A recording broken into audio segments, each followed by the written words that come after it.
সজনে ডাঁটার একঘেয়ে রেসিপি খেতে খেতে আমরা প্রায় বোর হয়ে যাচ্ছি। একই সবজি যদি একটু মশলার বদল করে রান্নাটা করা হয়, তাহলে তো স্বাদটা একদম অন্যরকম হয়, তাই না? নমস্কার বন্ধুরা, তিয়াশাস রেসিপিতে সকলকে স্বাগত জানাই। আজকে আমি আপনাদের বানিয়ে দেখাবো গরমে খাবার উপযুক্ত খুবই স্বাস্থ্যকর সজনে ডাঁটার এমন একটা রেসিপি, যেটা খেলে পেট তো ঠান্ডা থাকবেই, তার সাথে শরীরও ভালো থাকবে। আর এটা কিন্তু খেতে খুবই সুস্বাদু হয়। এই গরমে একবার হলেও এটা তৈরি করে খেয়ে দেখতে পারেন। আশা করি নিরাশ হবেন না। তাহলে চলুন বন্ধুরা, রেসিপিটা দেখে নেওয়া যাক। আর বন্ধুরা, ভিডিওটা শেষ পর্যন্ত দেখবেন। চ্যানেলে যদি নতুন হয়ে থাকেন তো প্লিজ চ্যানেলটাকে সাবস্ক্রাইব করবেন। আর একটা ছোট্ট করে লাইক দিয়ে বন্ধুদের সঙ্গে শেয়ার করার চেষ্টা করবেন। রেসিপিটা তৈরি করার জন্য এখানে আমি বেশ কিছুটা সজনের ডাঁটা নিয়েছি। এবার এই সজনের ডাঁটাগুলোকে কেটে নেব। কম বেশি সকলেই কিন্তু সজনের ডাঁটা কেটে নিতে জানেন। তো যারা জানেন না তাদের আমি দেখিয়ে দিচ্ছি যে সজনের ডাঁটাটা ঠিক কীভাবে ছাড়াতে হয়। প্রথমে ছোট ছোট টুকরো করে তারপর এই যে আঁশগুলো সেগুলো ছাড়িয়ে নিতে হবে। এইভাবে আঁশটাকে টেনে ফেলে দিতে হবে। তারপর একটা মাঝারি মাপ করে সজনের ডাঁটাগুলোকে কেটে নেব।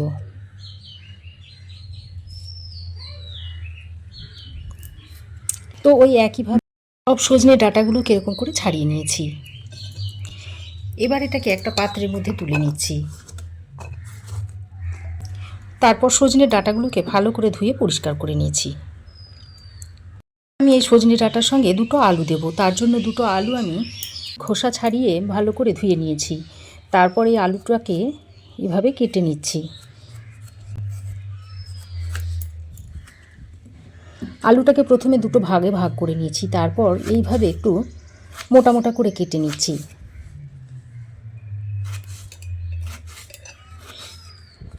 দেখুন, এইরকম একটু মোটা মোটা করে কেটে নিয়েছি। তো আলু দুটোকেও ধুয়ে এই সজনে ডাঁটার সঙ্গে একসঙ্গে রেখে দিয়েছি।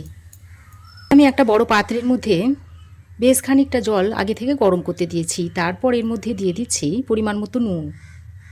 এবার আমি এই যে সজনে ডাঁটার আলুটাকে কেটে রেখে দিয়েছিলাম সেগুলো এর মধ্যে দিয়ে দিচ্ছি।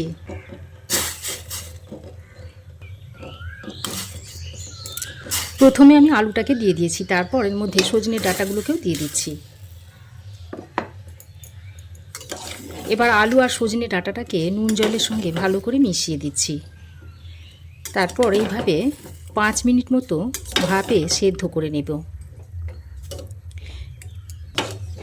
এখন সবাই চাইছে যে কম গ্যাস পুড়িয়ে একটা সুস্বাদু রান্না তৈরি করতে। তাই এইভাবে রান্নাটা আমি খুব কম সময়ের মধ্যে গ্যাস বাঁচিয়ে তৈরি করে নিতে চাইছি। সজনের ডাঁটা আর আলুটাকে আমি 5 মিনিট মতো ভাপে সেদ্ধ করে নিয়েছি। এবার আমি এটাকে ছেঁকে তুলে রেখে দিচ্ছি। তবে খুব বেশি সেদ্ধ করলে কিন্তু হবে না, তাহলে আবার আলুগুলো গলে যাবে, ডাঁটা আলু সবই গলে যাবে। এবার আমি একটা বাটা মশলা তৈরি করে নেব। তার জন্য একটা মিক্সিং জার নিয়ে নিয়েছি। এবার এই মিক্সিং জারের মধ্যে নিয়ে নিচ্ছি টমেটো, আদা আর কাঁচা লঙ্কা। এবার এই আদা, টমেটো, কাঁচা লঙ্কাটাকে মিহি করে পেস্ট তৈরি করে নেব। এবার আমি গ্যাস অন করে কড়াই গরম করে নিয়েছি। তারপর এই গরম কড়াইয়ের মধ্যে দিয়ে দিচ্ছি 1 চামচ পরিমাণ সর্ষের তেল। এই রান্নাটা আমি সর্ষের তেলেই করব, আপনারা চাইলে সাদা তেলেও করতে পারেন। তেল ভালো করে গরম করে এর মধ্যে দিয়ে দিচ্ছি 1/2 চামচ মতো কালো জিরে, দিয়ে দিচ্ছি 2টো শুকনো লঙ্কা, আর অল্প পরিমাণে একটু হিং দিয়ে দিচ্ছি। তারপর যে টমেটো, আদা আর কাঁচা লঙ্কাটা বেটে নিয়েছিলাম সেটা এর মধ্যে দিয়ে দিচ্ছি। এবার আদা, কাঁচা লঙ্কা, টমেটো বাটাটা দিয়ে ফোড়নের সঙ্গে ভালো করে নেড়ে চেড়ে মিশিয়ে নিচ্ছি। বাটা মশলাটা দিয়ে বেশ খানিকক্ষণ কষিয়ে নিয়েছি। আর দেখুন, মশলা থেকে বেশ খানিকটা তেল ছাড়তে শুরু করেছে। এবার আমি এর মধ্যে কিছু গুঁড়ো মশলা যোগ করে দিচ্ছি। দিয়ে দিচ্ছি 1/2 চামচ পরিমাণ হলুদ গুঁড়ো, 1/2 চামচ দিয়ে দিচ্ছি জিরে গুঁড়ো,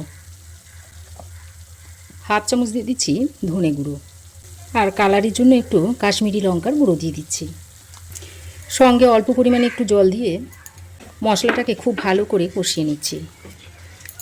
তো দেখুন, মশলা আমি খুব ভালো করে কষিয়ে নিয়েছি। আর দেখুন মশলা থেকে খুব সুন্দরভাবে তেল ছাড়তে শুরু করেছে। এবার আমি যে সজনে ডাঁটা আর আলুটাকে ভাপিয়ে তুলে রেখে দিয়েছিলাম সেটা এর মধ্যে দিয়ে দিচ্ছি। সজনে ডাঁটা আর আলুটাকে দিয়ে এবার মশলার সঙ্গে খুব ভালো করে কষিয়ে নিচ্ছি।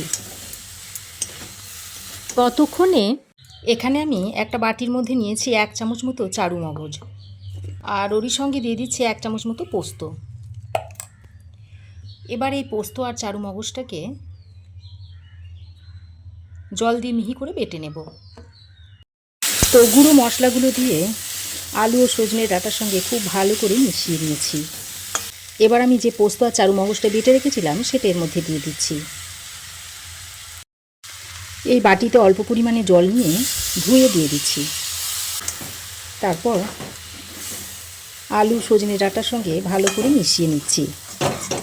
আর এই সময় গ্যাসের ফ্লেমটাকে লো টু মিডিয়ামে রাখতে হবে, যেহেতু এর মধ্যে পোস্ত আর চারু মগজ বাটা রয়েছে তাই নিচে লেগে যেতে পারে।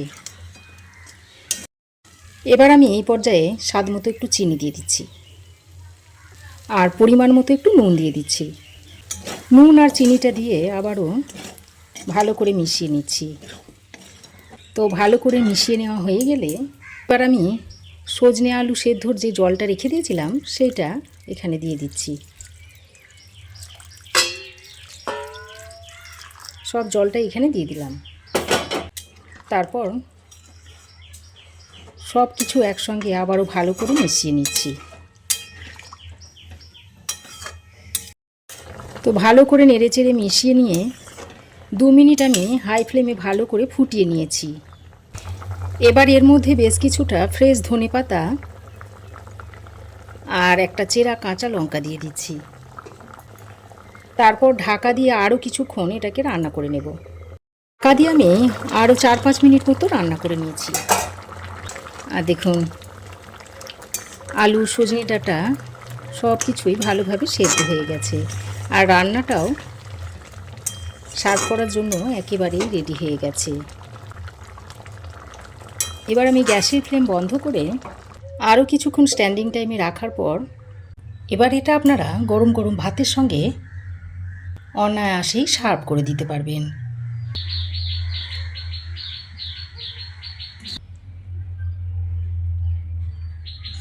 তো আমার এই আজকের দুর্দান্ত স্বাদের নিরামিষ সজনে ডাঁটার রেসিপি আপনাদের কেমন লাগলো অবশ্যই একটা কমেন্ট করে জানাবেন। ভালো লাগলে একটা লাইক ও শেয়ার করবেন। পাশে থাকা বেল আইকনটাও অবশ্যই প্রেস করে দেবেন। আর আমার চ্যানেলে যদি নতুন হয়ে থাকেন তো প্লিজ চ্যানেলটাকে সাবস্ক্রাইব করার অনুরোধ রইল। আজ এই পর্যন্তই। আবার দেখা হবে নতুন কোনো রেসিপি নিয়ে নেক্সট এপিসোডে। সে পর্যন্ত ভালো থাকবেন, সুস্থ থাকবেন। ধন্যবাদ।